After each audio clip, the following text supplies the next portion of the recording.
Welcome to my channel, Mysterious Girl. The Exorcist, a real horror story. The Exorcism of Roland Doe.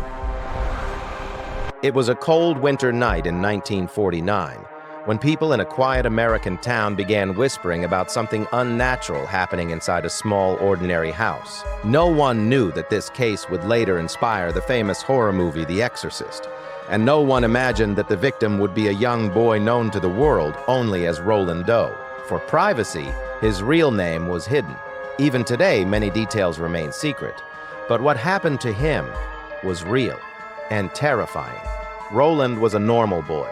He loved playing with friends. He liked listening to the radio. He enjoyed school. And he was very close to his aunt. She was the one who introduced him to something strange, a Ouija board. She told him it was just a game, a way to talk to spirits, a way to have fun.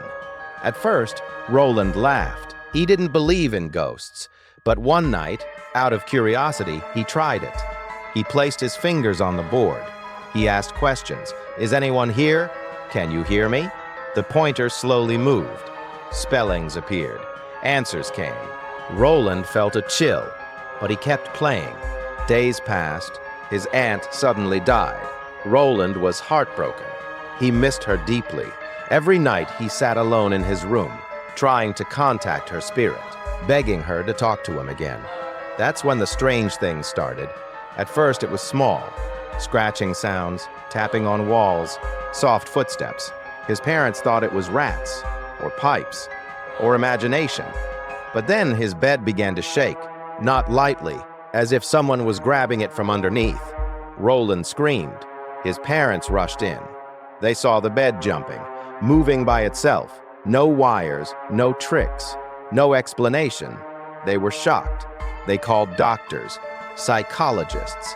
Every test came back normal. Your son is healthy. There is nothing wrong. But at night, Roland changed. He started having nightmares. He screamed in strange voices, sometimes deep, sometimes growling, sometimes not even human. His eyes would roll back. His body would stiffen. He would curse, say words he had never learned. Latin, German, old languages. Where did he learn them? No one knew. Marks began appearing on his skin, scratches, burns, letters, words. One day, his mother saw something written on his stomach, without any pen, without any blade. The word was hell. She fainted. The family was terrified. They contacted a priest, Father Bodern. He came to visit. He prayed. He talked to Roland. At first, the boy seemed normal, quiet, polite. But suddenly, his face twisted. He smiled unnaturally and said in a low voice, "He is not here." The priest felt cold. The room felt heavy, like all the air was gone. When the priest began praying, the bed shook, furniture moved, objects flew. A Bible was thrown across the room. Roland laughed, not like a boy, like something ancient, something dark. The church decided this was possession. An exorcism was needed. They moved Roland to a hospital room, a private room, windows locked, doors sealed, only priests and doctors allowed. The exorcism began at night. Candles were lit, holy water prepared, prayers were opened. As soon as the first prayer started, Roland screamed so loud that nurses outside cried. His body lifted from the bed, not a little, several inches, floating, as if invisible hands were holding him. The priests kept praying. "Begone, evil spirit. Leave this child." Roland's voice changed. "You can't make me." He spat. Holy water burned his skin. Smoke rose, real smoke. From his body, he cursed the priests, told them their secrets, their sins, things no one else knew. One priest dropped to his knees, shaking, praying harder. Night after night, the exorcism continued, for weeks, sometimes months. Every session was worse, more violent, more dangerous. Once, Roland broke free. He tore the mattress, ripped bed sheets, threw a heavy object at a priest, almost killed him. Another time, words appeared on his chest, carved from inside. Not blood, not wounds, just raised letters. Evil. No. Leave. The doctors watched in fear. They couldn't explain it.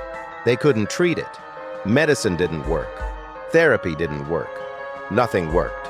Only prayers seemed to weaken it. Slowly, very slowly, the attacks became shorter. The screams became weaker. The voice lost power. One night, during a final intense session, Roland suddenly went silent. His body relaxed. His breathing slowed. The room became peaceful.